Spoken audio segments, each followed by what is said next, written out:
أعوذ بالله من الشيطان الرجيم بسم الله الرحمن الرحيم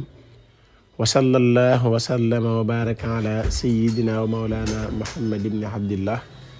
النبي الأمي وعلى آله وصحبه وخير خديمه وأمته وسلم تسليما رب اشرح لي صدري ويسر لي أمري واحلل عقدة من لساني يفقهوا قولي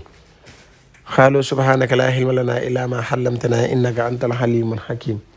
wajaxal kalaami rashidan wa mursida wa fikrati nawir waxel bi arsida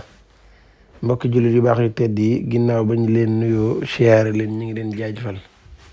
ñu ngi leen di baalu àq ci weer koor gi di leen baal di ñaan yàlla suñu borom bu ñu jéggal te ñu yàggu ko fekkee at yu bare bare suñu borom nangul ñu suñuy jaamu yàlla te fulal ñu ko yàq ñu ko fu laq yëggul tey nag ñu baaxi leen lii ngeen di jàkkaarloo ci koo xamante ni dafa bëgg suñu borom wër sëgale ko lu jëm ci wàllum wërsëg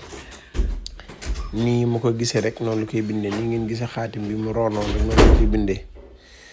soo ko bindee noonu am na ci digg bi fi ñu bind al fiddatu ci ngay bind li nga yittewoo moo xam som bi nga soxla ci xaalis soo paree nga jamu ko def ko ci barab lu mel ne bitel heure boo xëyee nga raxasu ji ba sa loxo yu tooy nga tiimale ko ci taal ba mu wow loolu daal boo ko defee suñu borom dana def wërsëg dina la yomb lool insha allahu jërë ngeen jëf ñu ngi leen ñaanal kooru jàmm